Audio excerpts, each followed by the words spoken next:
Boards आने वाले हैं। फटाफट चैप्टर 1 क्लास 12 अकाउंट को रिवाइज करते हैं। देखो सबसे पहले section number 4 Indian partnership act 1932 याद रखना। पार्टनरशिप की डेफिनेशन क्या है? Partnership is a relationship between a person who have agreed to share profit of business carried by all और any one of them acting for all. तो उसकी features क्या है? Minimum 2 partner, maximum 50 partner, agreement जरूरी है, legal business होना चाहिए, profit motive होना चाहिए, sharing of the profit is must and the relationship of the profit is of principal and the agent. फिर हो गया पार्टनरशिप एग्रीमेंट दो टाइप के होते हैं, ओरल या रिटर्न। जरूरी नहीं है कि वो ओरल हो, जरूरी नहीं है वो रिटर्न हो। अगर वो रिटर्न है तो उसको मैं बोलता हूं पार्टनरशिप डीड बोलता हूं। क्लियर है? चलो फिर आ गया मेरा summary of the final account prepare for partnership में 3 अकाउंट बनते हैं, trading account, profit and loss account और बैलेंस शीट स्टेटमेंट बनता है। पार्टनरशिप में ट्रेडिंग अकाउंट बनता है, प्रॉफिट एंड लॉस अकाउंट बनता है और उसके बाद profit and loss appropriation account बनता है और उसके बाद हमारा क्या बनता है? बैलेंस शीट बनता है।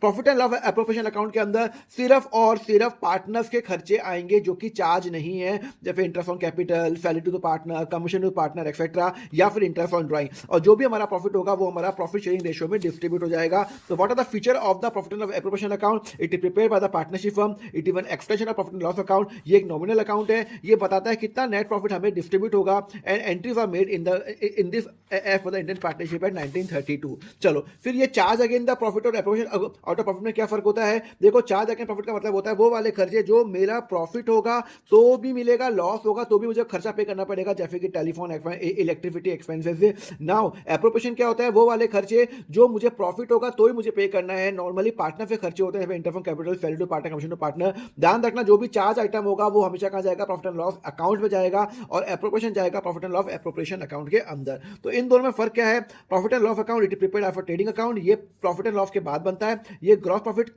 डिस्क्लोज करता है और ये बताता है ये नेट प्रॉफिट कैसे डिस्ट्रीब्यूट होगा, ये नेट प्रॉफिट इसका एंड रिजल्ट होता है। ऑल द एक्सपेंस जो डेबिट होते हैं वो चार्ज होते हैं और जो भी डेबिट होते हैं वो एप्रोप्रिएशन होते हैं। Not prepared on the basis of partnership agreement except interest on loan और they prepared on the partnership agreement except on loan. ठीक है ना? चलो फटाफट अपन रूल भी समझ लेते हैं। अगर मेरे पार्टनरशिप डीड अगर मेरे फाइलेंट है तो प्रॉफिट शेयरिंग रेशियो अगर पार्टनरशिप डीड में लिखा हुआ तो एफ पार्टनरशिप डीड मिलेगा और अगर फाइलेंट है तो वो क्या मिलेगा? आपको इक्वल मिलेगा। Interest on capital, salary, commission to partner अगर डीड में लिखा हुआ तो उसके हिसाब से मिलेगा, वरना कोई इंटरेस्ट, कोई सैलरी, कोई कमीशन नहीं मिलेगा एज पर इंडियन पार्टनरशिप है 1932। उसके बाद interest on drawing as per agreement मिले वो चार्ज करेंगे, नहीं लिखा हुआ तो no interest on drawing. Interest on partner loan as per agreement होगा और 6% पर एनम होगा अगर पार्टनरशिप डीड मेरी फाइलेंट है तो। समझ में आया आपको?